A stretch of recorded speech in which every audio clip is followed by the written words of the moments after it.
their campaign against great rivals Manchester United. And we're going to talk about the Gunners now because they remain on the brink of a triple signing that could be in excess of £120 million. Mark, Viktor Gyökeres, how many times do I have to ask you before you tell me he's signed, it's a done deal? What's the latest? Not as many as the times you've asked about Brian and Bumo. OK. We're still going strong with this one. Yeah, so Arsenal are close to an agreement with Sporting Lisbon for the striker, the 27-year-old you can see there on the back of your screen, Viktor Gyökeres. We understand that they have agreed the fixed fee part of this potential transfer deal, which is £55 million. The add-ons are now being discussed. And one of the reasons why this deal has moved a step closer to being completed is because the agent has agreed to waive a chunk of his fee, which has helped Arsenal and Sporting Lisbon get this deal a step closer. The other thing to point out as well is that Coventry are due around 10% of any profit that Sporting Lisbon make on this one. They sold him to Sporting a couple of summers ago for around £21 million. So if they're going to get about 70 million, give or take, depending on add-ons, that could be worth £4 to £5 million for Frank Lampard and that Coventry City side, which would be huge in the Championship to inject there. So they're so close. It's just those final details and the structure of those add-ons which are so crucial to getting this one done. But it feels like now it's only a matter of time before Arsenal fans can turn around and say, finally, we've got the striker that we've been craving for the last 4, 5, 6, 7 windows. And Damesh, is it just a matter of time for Madueke and Mosquera?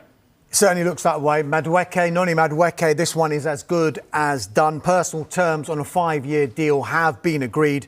Just a reminder of the deal, Arsenal will pay Chelsea an initial £48.5 million plus £3.5 million in performance-related add-ons, so a total fee of £52 million.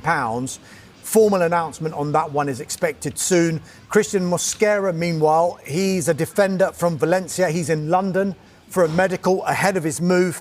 He's only had a year left on his contract at Valencia. Valencia tried to tie him down to a new longer-term contract, but once Arsenal came in, his mind was made up. He wanted to go. And so Valencia were in a bit of a situation.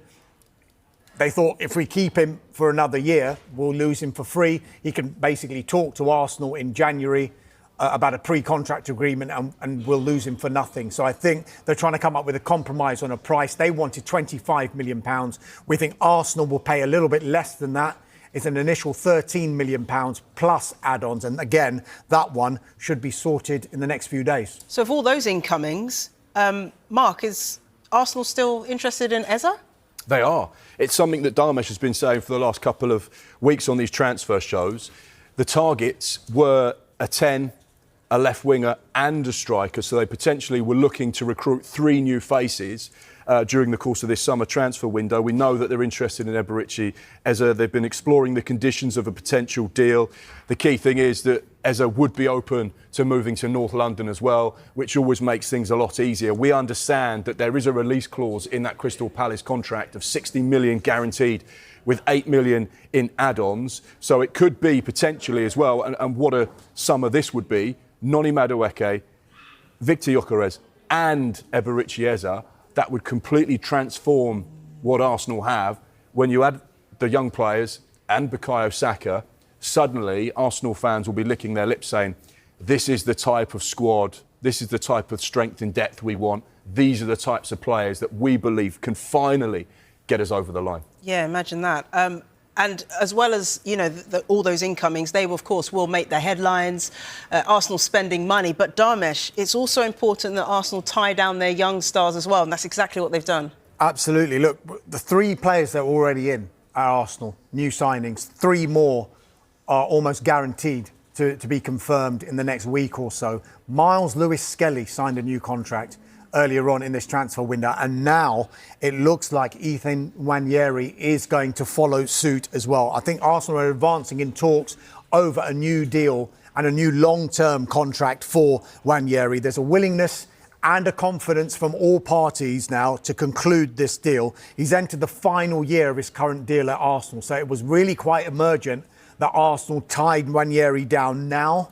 They didn't want him going 6 months from the end of his contract without sorting this deal out. There was plenty of interest, as you would expect, from home and abroad for the 18-year-old. But it was clear that his desire was always to stay at Arsenal. And he had such a breakthrough season, didn't he, last season? Probably he himself and probably Arsenal didn't expect him to play as many matches as he did.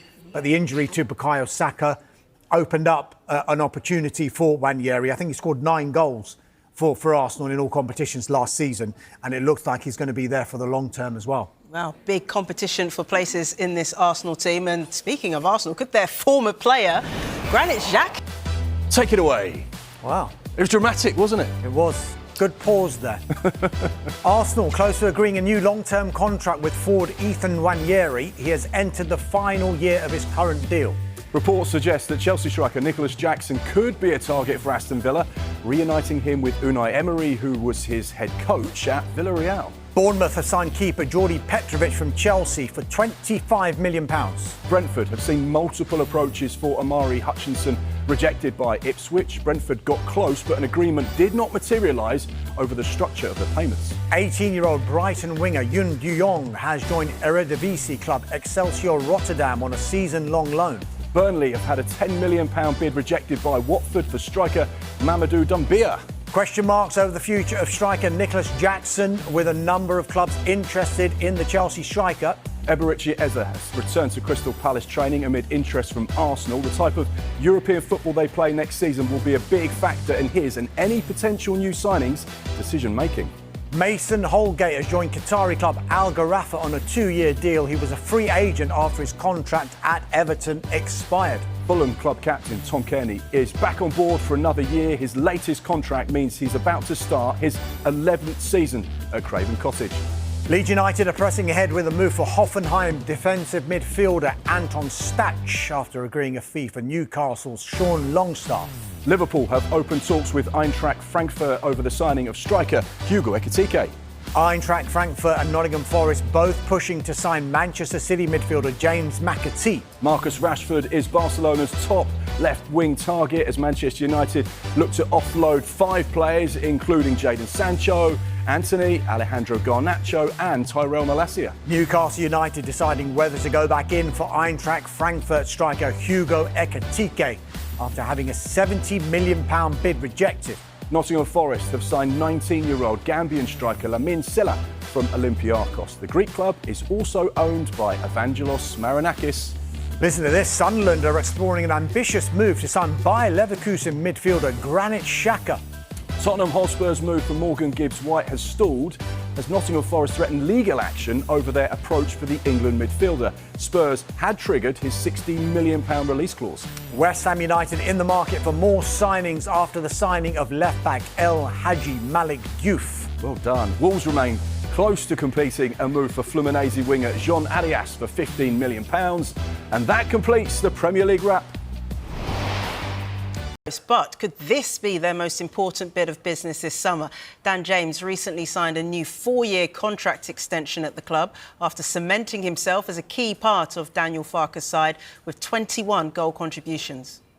Yeah, I'm delighted. I'm just, really happy to get it done early in pre-season, just concentrate on my football now. But yeah, this, it's been amazing. These last 4 years that I've been here, and I'm just happy to extend that and just continue. For us as a club, we want to establish ourselves as a Premier League team. We know that's going to be really tough. You look at the last few years, it's to go up and stay there is so hard. Every year the competition is getting more, and for us it's just about can we establish ourselves as a Premier League team, and our aim is to stay there. Well, I can't believe